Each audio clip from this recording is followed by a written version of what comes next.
तो नमस्कार दोस्तों मैं आज आपके लिए फिर से लाया हूं दोस्तों एक ज़बरदस्त वीडियो। ठीक है, ज़बरदस्त ये है कि आपके लिए देखिए रेलवे ग्रुप डी, ठीक है, रेलवे ग्रुप डी का जो एग्ज़ाम होने वाला है उसके लिए आपके लिए रेलवे सामान्य विज्ञान से महत्वपूर्ण जो क्वेश्चन इस वीडियो में आपको बताने वाले हैं। ठीक है, ये जो क्वेश्चन है ये भौतिकी से आपको मिलेगा, यानी कि फिजिक्स से। ये वीडियो नंबर तीसरा है। ठीक है, आपको इससे पहले वीडियो नंबर 1-2 आपको अगर देखना है तो आई बटन आपको मिल जाएगा 1-2, या आप देखिएगा आपको एक प्लेलिस्ट मिलेगा। ठीक है, रेलवे ग्रुप डी भौतिकी के नाम से आपको मिल जाएगा। ठीक है, वहाँ से भी आप इसका फर्स्ट और सेकेंड वीडियो देख सकते हैं। ठीक है, ये सभी जो क्वेश्चन है ये वन लाइनर क्वेश्चन है। ठीक है, जो कि रेलवे ग्रुप डी के लिए बहुत ही इंपॉर्टेंट क्वेश्चन है साइंस से। ठीक है, क्योंकि साइंस से इंपॉर्टेंट क्वेश्चन आपको इस वीडियो में आपको देखने को मिल जाएगा। ठीक है, वो भी फिजिक्स से। रेलवे ग्रुप डी का जो एग्ज़ाम होता है उसमें साइंस का बहुत रोल है। ठीक है, जो क्वेश्चन आपको बता रहे हैं ये सभी आपको ये क्वेश्चन पूछा जा चुका है रेलवे एग्ज़ाम में। ठीक है, वही क्वेश्चन आपको इस वीडियो में कवर करने वाले हैं। तो चलिए वीडियो को शुरू करते हैं बिना किसी देरी के। चलिए शुरू करने से पहले आपसे एक रिक्वेस्ट है, अभी तक चैनल को सब्सक्राइब नहीं किया चैनल को सब्सक्राइब कर लीजिए।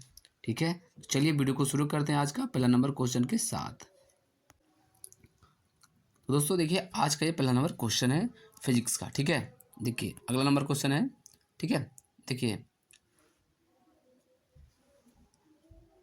घर्षण बल। ठीक है, घर्षण बल की अनुपस्थिति के कारण बर्फ पर चलने में कठिनाई होती है।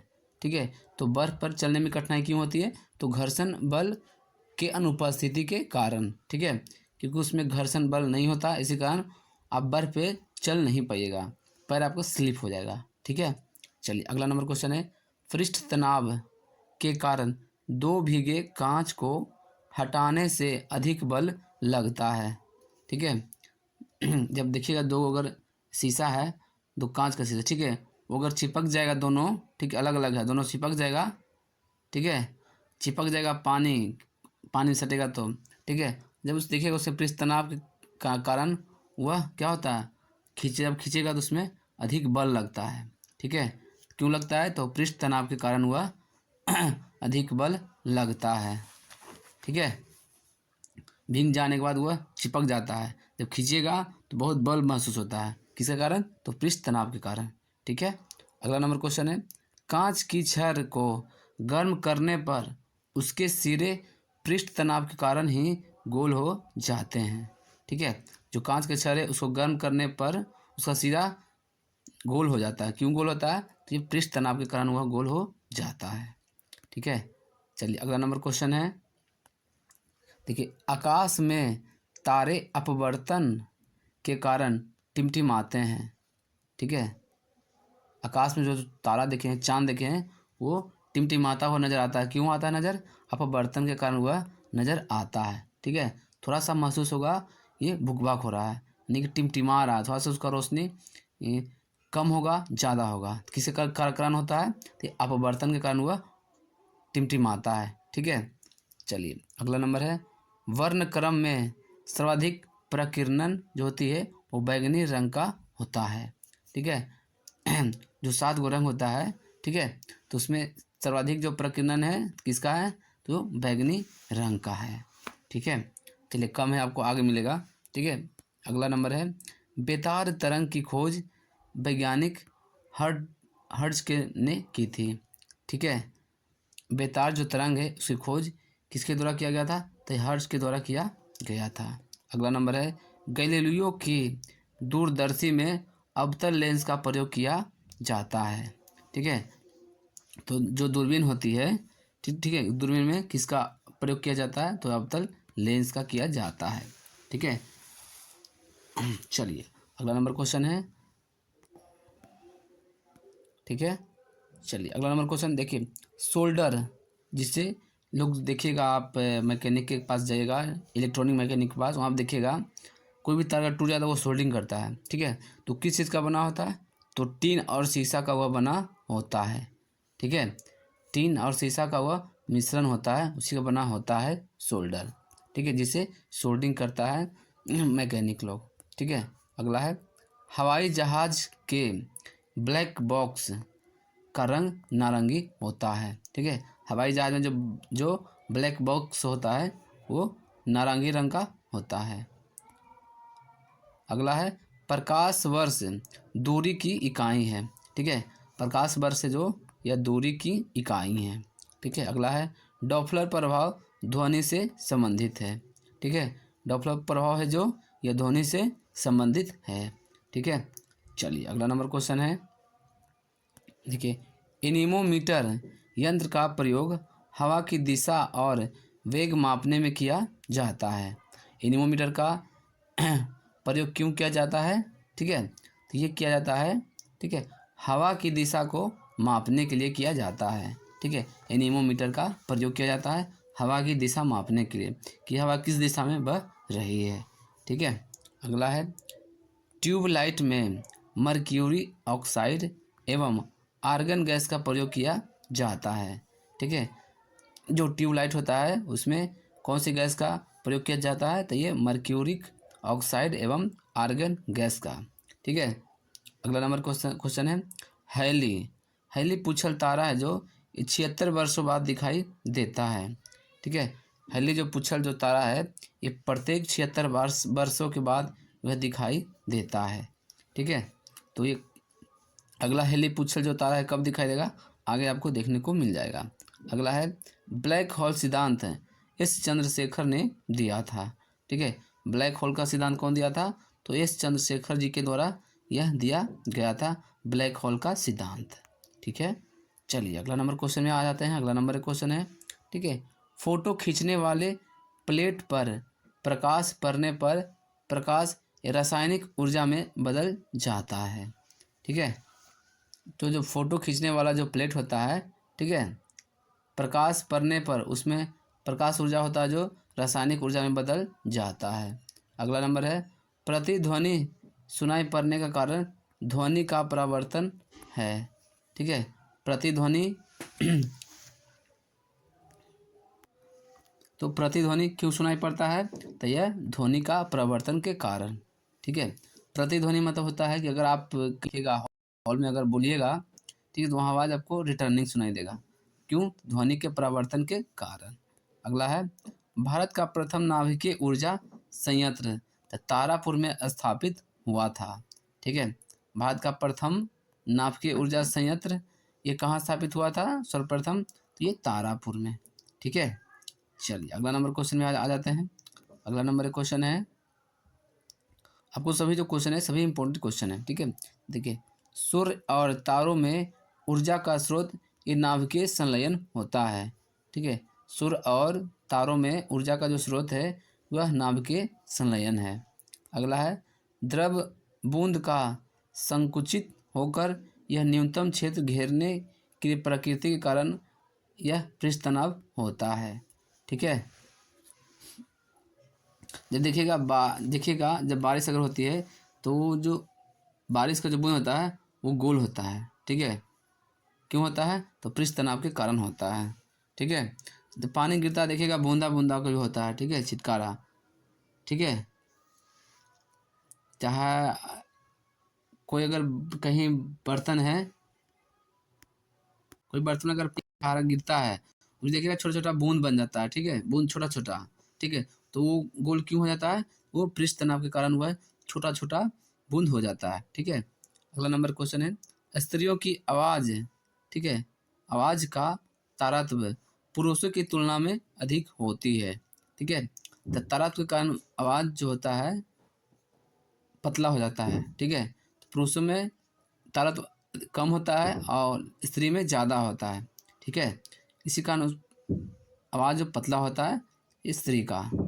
चलिए अगला नंबर क्वेश्चन है, देखिए, एक कृत्रिम उपग्रह में विद्युत ऊर्जा का स्रोत सौर सेल होती है। ठीक है, जो उपग्रह होता है उसमें विद्युत ऊर्जा का स्रोत क्या है? ये सौर सेल है। अगला नंबर क्वेश्चन है उच्च तापमान को मापने के लिए पायरोमीटर यंत्र का प्रयोग होता है। ठीक है, उस ताप को मापने के लिए किसका प्रयोग किया जाता है? तो पायरोमीटर का। अगला है रेफ्रिजरेटर में थर्मोस्टेट एक समान तापमान को बनाए रखता है। ठीक है, चलिए, तो रेफ्रिजरेटर जिसको बोलते हैं फ्रिज, ठीक है, फ्रिज फ्रिज होता है उसमें समान ताप बना रखता है, तो कौन रखता है? तो ये थर्मोस्टेट, ठीक है, थर्मोस्टेट है जो समान तापमान बनाए रखता है फ्रिज को, ठीक है। चलिए अगला नंबर क्वेश्चन है, धूप के चश्मे की पावर 0 डायोप्टर का होता है, ठीक है, धूप का जो चश्मा है वह 0 डायोप्टर का होता है।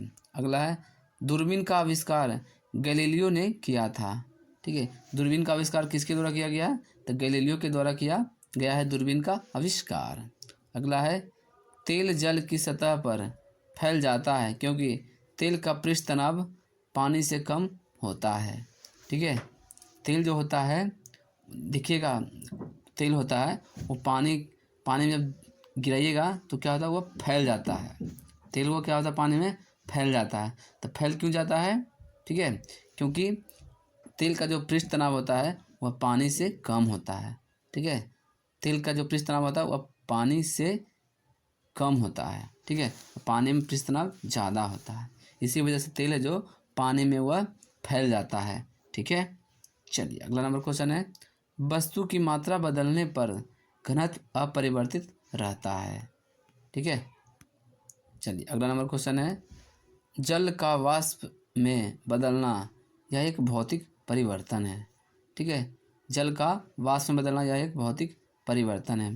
भौतिक परिवर्तन किसे कहते हैं? जो फिर से उसको बदला जा सके, वो भौतिक हुआ, रसायन हुआ जो फिर से उसे नहीं बदला जा सके, ठीक है। जैसे कि देखिए, जल को वाष्प में बदलना, फिर वाष्प होता है जो जल में बदल जाता है, ये भौतिक हुआ, ठीक है। अब देखिए, दूध को दही बनाना, तो दही को आप दूध फिर से बना नहीं सकते हैं, तो ये वो हुआ रासायनिक परिवर्तन, ठीक है, जिससे आप कह बोलचाल भाषा में कहिए आप उसको बदल नहीं सकते हैं, ठीक है।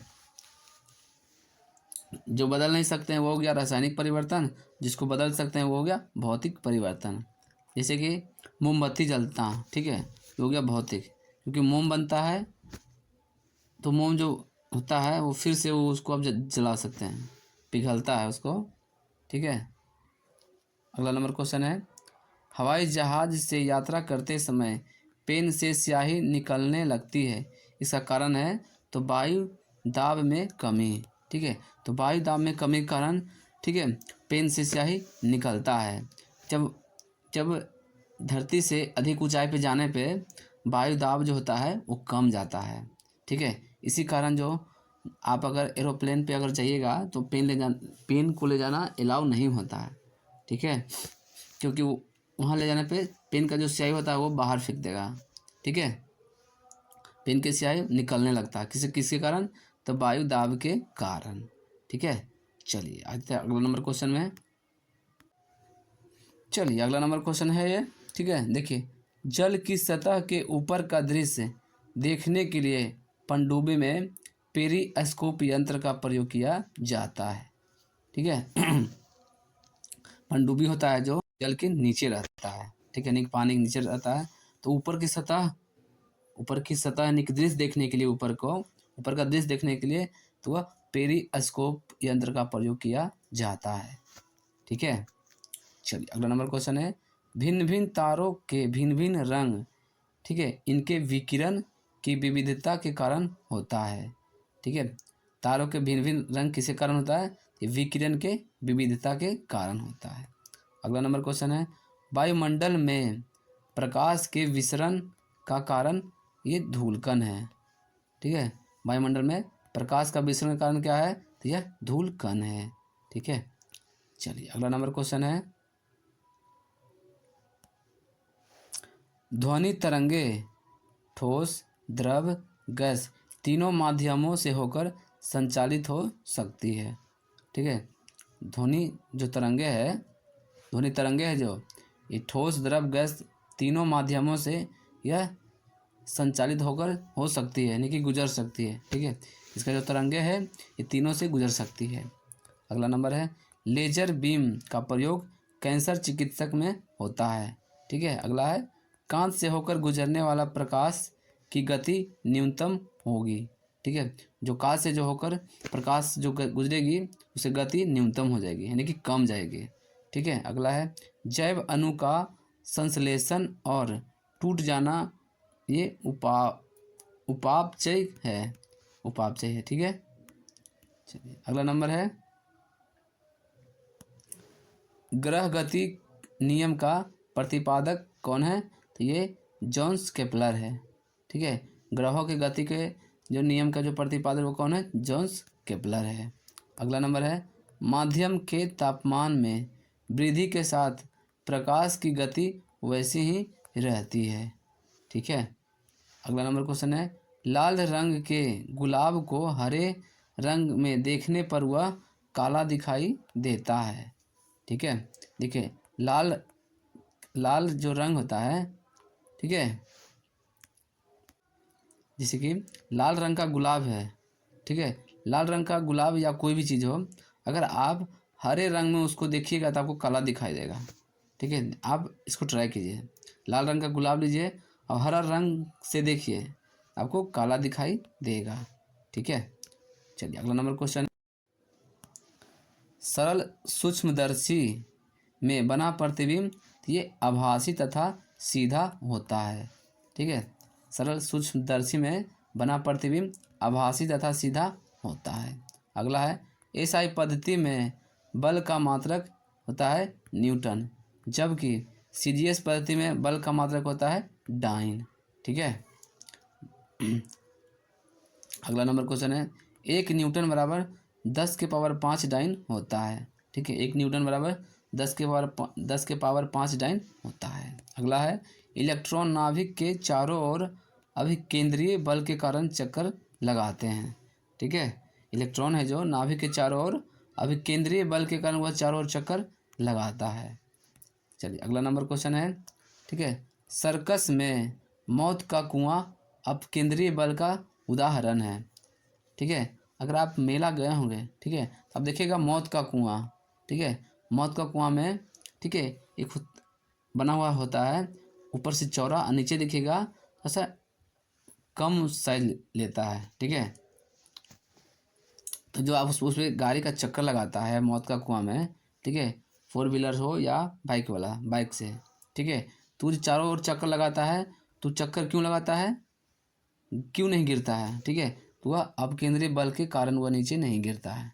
ठीक है, क्योंकि वह उसी में वह अपना सर्कस, अपना टैलेंट को वह दिखाता है, चारों ओर घूमता है। ठीक है, स्पीड में वह घूमता है, किसके कारण? तो अपकेंद्रीय बल के कारण वह चारों ओर घूमता है और नीचे नहीं गिरता है। ठीक है, अगला है, ठीक है, कैंची, सरसी, पिलास, यह प्रथम श्रेणी के उत्तोलक हैं। ठीक है, कैंची, सरसी और पिलास जो है जो यह प्रथम श्रेणी के उत्तोलक हैं। अगला है सरौता, इसको बोलते हैं नट क्रैकर, नींबू निचोड़ने वाली मशीन, ये द्वितीय श्रेणी के है। ठीक है, अगला है चिमटा, किसान का हल, ये सब तृतीय श्रेणी का उत्तोलक है। ठीक है, ये बहुत ही इंपॉर्टेंट है। ठीक है, इसका स्पेशल वीडियो आपको आप बोलिएगा, कमेंट कीजिएगा, तो हम आपके लिए स्पेशल वीडियो इसका बना देंगे। ठीक है, चलिए अगला नंबर क्वेश्चन है, ठीक है, वायु की अनुपस्थिति में समान ऊंचाई से गिराई गई दो भिन्न भिन्न द्रव्यमानों की वस्तुएं पृथ्वी पर एक साथ पहुंचेगी। ठीक है, वायु की अनुपस्थिति के कारण ही अगर ऊंचाई से, ठीक है, ऊंचाई से दो समान वस्तु जिसका द्रव्यमान भिन्न हो, ठीक है, अगर ऊपर से पृथ्वी पर गिराया जाएगा तो वो एक साथ पहुंचेगा। ठीक है, वहाँ पर कब? जब वायु अनुपस्थिति होगा तब। ठीक है, अगला नंबर क्वेश्चन है वायु की उपस्थिति में, वायु की अनुपस्थिति, ठीक है, वायु की अनुपस्थिति में वैसा होगा। ठीक है, वायु की उपस्थिति में समान ऊंचाई से गिराई गई वस्तुएं भारी वस्तु हल्की वस्तु की तुलना में पृथ्वी पर पहले पहुंचेगी। ठीक है, अगर वायु अवस्थित रहेगा, ठीक है, अगर दो समान वस्तुएं हैं, एक का द्रव्यमान ज़्यादा है, एक का द्रव्यमान कम है, ठीक है, यानी कि एक ज़्यादा भारी है, एक ज़्यादा कम भारी है। ठीक है, अगर वायु वहाँ पे उपस्थित वायु है, तब अगर दोनों वस्तु को ऊपर से नीचे गिराया जाएगा तो सबसे ज़्यादा द्रव्यमान वाले पहले पृथ्वी पर गिरेगा। ठीक है, यानी कि ज़्यादा भारी वाला पहले पृथ्वी पर गिरेगा। अगला नंबर क्वेश्चन है, ठीक है, देखिए, पलायन वेग किसी पिंड के कक्षीय वेग का ये ठीक है √2 गुना होता है। अगला है, यदि पृथ्वी की कोणीय चाल में 17 गुना वृद्धि कर दी जाए तो विषुवत रेखा पर घूमने वाले वस्तु का भार 0 हो जाएगा। ठीक है, चलिए अगला है, स्प्रिंग को अपनी सामान्य लंबाई पर वापस लौटने के लिए लगने वाले बल को प्रत्यानयन बल कहते हैं। अगला है, पानी के अंदर ध्वनि सुनने वाला यंत्र यह हाइड्रोफोन कहलाता है। ठीक है, पानी के अंदर जो ध्वनि सुनने वाला यंत्र है यह हाइड्रोफोन है। ठीक है, पानी के अंदर ठीक है आवाज़ सुनने के लिए किसका प्रयोग किया जाता है, तो हाइड्रोफोन का प्रयोग किया जाता है। ठीक है, अगला है, 1 नैनोमीटर बराबर होता है 10 के पावर -9 मीटर। ठीक है, 1 नैनोमीटर बराबर होता है 10 के पावर -9 मीटर के बराबर होता है। अगला है, श्यानता का एसआई मात्रक, तो ये पॉइज है। श्यानता का एसआई मात्रक क्या है, तो यह पॉइज है। ठीक है, अगला है, 1 मैनोमीटर द्वारा गैस का दाब मापा जाता है। ठीक है, मैनोमीटर से गैस के जो दाब होता है उसको मापा जाता है। क्वेश्चन पूछा जाएगा गैस के दाब किस यंत्र से मापा जाता है, तो ये मैनोमीटर से। ठीक है, मैनोमीटर से गैस का दाब मापा जाता है। अगला नंबर क्वेश्चन, चलिए अगला नंबर क्वेश्चन। ठीक है, सभी भारी रेडियो सक्रिय तत्व अंतिम रूप से ये सीसा में परिवर्तन होता है। ठीक है, ठीक है, ठीक है, चलिए अगला है, सौर सेल सौर ऊर्जा को विद्युत ऊर्जा में परिवर्तित करता है। ठीक है, सौर सेल होता है जिसको बोलते हैं सोलर प्लेट। ठीक है, तो वो है जो सौर सेल को वह विद्युत ऊर्जा में परिवर्तित करता है। ठीक है, सौर सेल को विद्युत ऊर्जा में परिवर्तित करता है, तो यह सौर सेल है। अगला है, खाद्य ऊर्जा को हम कैलोरी में मापते हैं। खाद्य ऊर्जा को हम कैलोरी में मापते हैं। चलिए अगला नंबर क्वेश्चन में आ जाते हैं। अगला नंबर क्वेश्चन है, ठीक है, जब किसी पिंड की गति दुगनी की जाती है तो उसका संवेग जो होता है वह दुगना हो जाता है। ठीक है, जब किसी पिंड की गति दुगनी की जाती है तो उसका संवेग दुगना होता है। अगला है, एक चुंबकीय क्षेत्र अल्फा एवं बीटा कण को ये विक्षेपित करता है। अगला है, ट्रांसफार्मर ठीक है एसी पर कार्य करता है। ट्रांसफार्मर है जो एसी पर वह कार्य करता है। ठीक है, अगला है, एक अति चालकता इसको बोलते हैं सुपर कंडक्टर। ठीक है, पैरामैग्नेटिज्म दिखाता है। ठीक है, चलिए अगला नंबर क्वेश्चन है, ठीक है, फैराडे संख्या 9.65 गुना 10 के पावर 7 कूलम्ब के बराबर होता है। अगला है, इलेक्ट्रॉन वोल्ट ऊर्जा की इकाई है। इलेक्ट्रॉन वोल्ट है जो ऊर्जा की इकाई है। अगला है, शुष्क सेल में कार्बन की छड़ एनोड तथा जस्ते की बर्तन कैथोड का कार्य करता है। ठीक है, शुष्क सेल ने क्या आप देखे होंगे जो घड़ी में या पहले के टॉर्च में ये बैटरी का उपयोग किया जाता था। ठीक है, उसको बोलते हैं शुष्क सेल, या जो घड़ी में देखिएगा सेल होगा उसको बोलते हैं शुष्क सेल। ठीक है, उसमें देखिएगा अगर ख़राब हो जाता है बैटरी उसको आप फोड़िएगा, देखिएगा एक उसमें देखिएगा फोड़िएगा था काला के छड़ होगा, कार्बन का वह छड़ होता है उसको एनोड कहा जाता है। ठीक है, वो एनोड का कार्य करता है। तथा देखिएगा साइड में होता है पत्थर जैसा होगा। ठीक है, तो वो जस्ते का बर्तन होता है वो एनोड का कार्य करता है। ठीक है, ये क्वेश्चन बहुत इंपॉर्टेंट है। ठीक है, कि कैथोड कार्य करता है वो किस चीज़ का बना होता है। शुष्क सेल में एनोड का जो छड़ होता है एनोड जो कार्य करता है वो किस चीज़ का बना होता है। ठीक है, तो जो एनोड होता है वो कार्बन का छड़ होता है, जो कैथोड होता है वो जस्ते का बर्तन होता है। ठीक है, वो जस्ता का वो पत्थर जैसा बना होता है। ठीक है, जस्ता का होता है वो। अगला है, टेलीफोन लाइन में प्रवाहित ऊर्जा जो होती है वह विद्युत ऊर्जा के रूप में होती है। ठीक है, चलिए अगला नंबर क्वेश्चन है, एक धातु के तार में विद्युत का प्रवाह इलेक्ट्रॉन के कारण होता है। ठीक है, इलेक्ट्रॉन के कारण विद्युत के जो तार में वो विद्युत प्रवाहित होता है। ठीक है, अगला नंबर क्वेश्चन है oxygen, platinum, sodium, aluminium, manganese आदि अचुंबकीय पदार्थ है। अगला है डायोड से धारा एक ही दिशा में बहती है। ठीक है, ये भी क्वेश्चन इंपॉर्टेंट है। डायोड से धारा एक ही दिशा में बहती है। अगला है गामा किरणों की वेधन क्षमता सर्वाधिक होती है। ठीक है, गामा किरणों की जो वेधन क्षमता होती है वह सर्वाधिक होती है। अगला है प्रकाश के वेग को सर्वप्रथम रोमर ने नापा था। ठीक है, प्रकाश का वेग सर्वप्रथम किसने नापा था? तो ये रोमर ने नापा था। अगला है डॉप्लर प्रभाव ध्वनि से संबंधित है। डॉप्लर प्रभाव किससे संबंधित है? ध्वनि से है। अगला है ध्वनि की चाल 760 मील प्रति घंटा होती है। ठीक है, ध्वनि की चाल 760 मील प्रति घंटा होती है। अगला है सबसे कम तरंग लंबाई वाली किरणें गामा किरणें होती है। ठीक है, अगला नंबर क्वेश्चन है फोटोग्राफी में उपयोगी हाइपो रासायनिक रूप से वह सिल्वर ब्रोमाइड होता है। ठीक है, अगला नंबर क्वेश्चन है, चलिए अगला नंबर क्वेश्चन है। ठीक है, देखिए ध्वनि का वेग ठोस धातु या लोहे में सर्वाधिक होती है। ठीक है, ध्वनि का जो वेग होता है वो ठोस धातु में या इस्पात में या लोहे में सबसे ज़्यादा होती है। इसकी चाल होती है 5000 मीटर प्रति सेकेंड। ठीक है, ध्वनि, ठीक है, ठोस में ध्वनि का जो वेग होता है उसका कितना होता है चाल? तो ये 5000 मीटर प्रति सेकेंड। ठीक है, यानी कि 1 सेकेंड में 5000 मीटर हुआ अपना वेग को इतना के स्पीड से वेग होती है। ठीक है, ध्वनि का वेग होती है किसमें?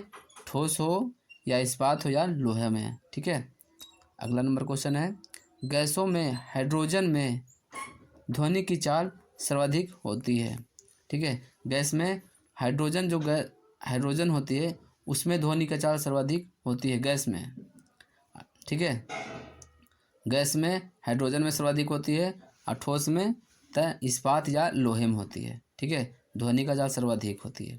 अगला क्वेश्चन है केल्विन पैमाने के 373 डिग्री के बिंदु पर जल उबलता है।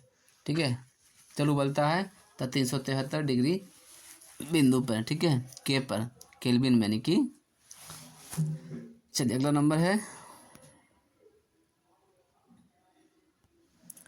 ठोस की शुद्धता गलनांक बिंदु के निर्धारण द्वारा ज्ञात की जाती है। ठीक है, अगला है जल का अधिकतम घनत्व तथा न्यूनतम आयतन 4 डिग्री सी पर होता है। ठीक है, जल का अधिकतम घनत्व तथा न्यूनतम आयतन जो होता है ये 4 डिग्री सी पर होता है। अगला है जलते हुए विद्युत बल्ब के फिलामेंट का ताप 2000 डिग्री सी से ये 2500 डिग्री सी तक होता है। ठीक है, जो बल्ब होता है, ठीक है, विद्युत बल्ब, ठीक है, उसका जो अब तो एलईडी बल्ब आ गया है। ये बल्ब पहले कम लोग यूज इसका जो उपयोग होता है बहुत कम अभी उपयोग होता है। ठीक है, देखिएगा जो वो बल्ब होता है वाइट कलर का होता है। ठीक, वाइट नहीं होता, पीला जैसा होता है। ठीक है, बल्ब का जो उसमें फिलामेंट होता है उसका जो ताप होता है ये 2000 डिग्री सी से ये 2500 डिग्री सी तक होता है। ठीक है, चलिए अगला नंबर क्वेश्चन है समुद्र की दूरी मापने की इकाई को ये नॉटिकल मील कहा जाता है। ठीक है, समुद्र की दूरी मापने की इकाई को क्या कहते हैं? तो नॉटिकल मील कहते हैं। अगला है एक नॉटिकल मील बराबर होता है 1.852 किलोमीटर के बराबर होता है। अगला है वायुयान के चाल और ध्वनि के चाल के अनुपात को मैक संख्या कहते हैं। ठीक है, अगला है साबुन का बुलबुला व्यतिकरण के कारण रंगीन दिखाई पड़ता है। ठीक है, अगर आप साबुन का उपयोग करते होंगे, नहाते होंगे या कपड़ा धोते होंगे, उसमें देखिएगा बुलबुला होता है। ठीक है, बुलबुला वह रंगीन दिखाई देता होगा कभी कभी। तो किसी कारण रंगीन दिखाई देता है तो यह व्यतिकरण के कारण।